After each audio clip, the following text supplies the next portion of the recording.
Hi, it's Corinne, and welcome to my review of Watch Dogs 2, a game developed by Ubisoft and released for the Xbox One.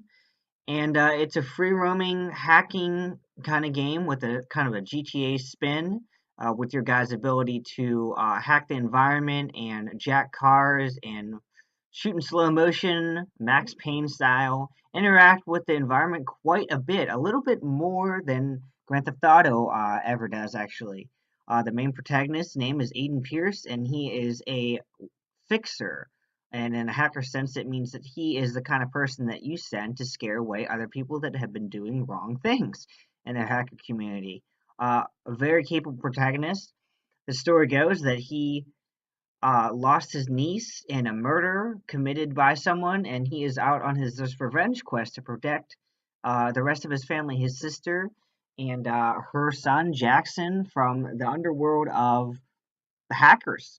At this point in the game, it's placed in fictional Detroit, and Detroit is very detailed. There's a lot of environments, a lot of things you can interact with uh, when it comes to the scenery, a lot of historical landmarks you can actually leave gifts at, and a multiplayer aspect that allows other players to just come in the game whenever they want, and basically just to mess with you, or you can do activities together.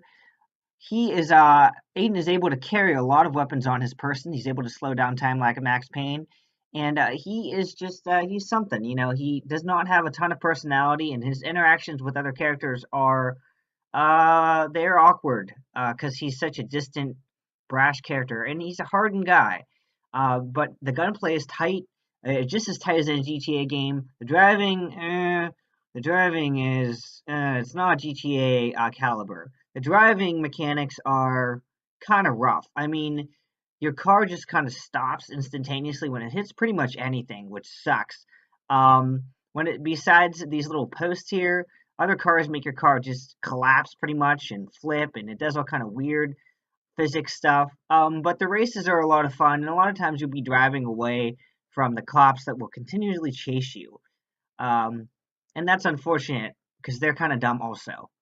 It does explore some adult themes, so to speak. It tries to be mature in its storytelling, but it really just comes off as forced. Aiden's just not a guy that you would want to hang out with. I mean, he's not a guy you want to be related to. And a lot of times you can go around and look at other people's phones, and it actually show their age, their occupation, and you can actually hack money into your account. So it's a game where you have a lot of money, but there's not a lot to spend it on besides buying new cars. And that's pretty much it. The cutscenes are well detailed. The interaction with the enemies is hilarious. I mean, they fall in spectacular fashion. You know, particularly hilarious when you shoot them in slow motion. It really does feel like a really awesome version of Max Payne with a little bit more enemy flow. But what really highlights is the way you can interact with the environments. Like here, you can burst pipes and lower forklifts to distract enemies. And it's not normally advisable to go in guns blazing. You're better off using stealth. And anytime he can activate a mission wherever he's roaming, and there's places you can check in the city, historical landmarks, you have real little history. You can leave gifts for other players that happen to be roaming the area. And when you do activate a mission, you're stuck in that mission for a while, but you can also just quit out anytime and you'll go right back to where you were. Um, Again, showing off the character models here, they're very detailed. He has a very low, gravelly voice when he talks, and he tends to just scare the crap out of pretty much everyone. A lot of the game is based on stealth, so you're going to be able to sneak around enemies pretty easily because you'll be able to use the city to cause explosions or throw things or basically hack into anyone and anything's stuff. You can hack into people's phones for their money. You can listen to their conversation. A lot of the civilians will be at times committing crimes, and you can be the vigilante, which is your name, and you can go ahead and interrupt those crimes by driving up and shooting the guy or whatever. Um, and in standard GTA fare, whenever you pick up a motorcycle or a car, you just kind of drive off, and uh, you're able to unlock perks as you progress, which gather your ability to use your slow motion or use make grenades or stabilize your vehicle. I mean, the upgrades are there's a huge upgrade tree, and they're all pretty useful. I mean, it's possible to max it out by the end of the game as long as you keep playing. And he's also a world class swimmer. I mean, he swims so fast, and he's very athletic. As I said, very, very, very capable person. he's able to swim around Detroit pretty well. The graphics in the water and the water graphics are all right. A lot of people were disappointed that the trailer did not hold up to what was previously shown in E3. But I mean, it's a free roam game where anyone can come in. So the interactions with other people, though, Sure. The bias. May I have the bridge remote?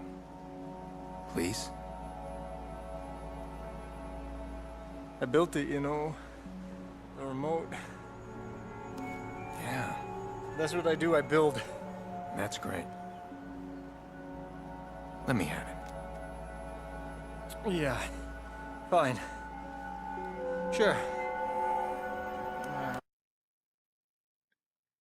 as stated before, he doesn't really interact with people well.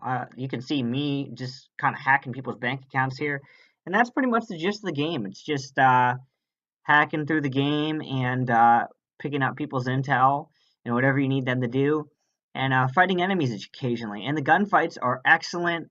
The ability to go walk in and walk around any environment in the city is amazing. You know, it really makes you feel like you're really in Detroit. And the environments are so open. There's so many cars to unlock. I mean, steal or unlock whatever. You can actually buy cars too if you want, or you can just pick them up and they'll be put on your car on demand. And your boy Jordy Chin, my favorite Asian in the game, the only Asian in the game, is able to just give you a car whenever you want. There's a huge amount of cars. A lot of them are expensive, but the trick is you can actually just get in them and unlock them that way. And they are delivered to you directly. The gunplay is tight. The world is fascinating. It's cool to see Detroit. The soundtrack, which I cannot show you because of legal reasons, is excellent. And it's just a game I'd recommend playing through at least once. Making my way off 5 gates. No question, I was speed for grass and weed. Falling off out here. Nah, man, we gonna need help, man. Sticking up right boys on board. My life got no better. Same damn look sweater. Times is rough and tough like leather.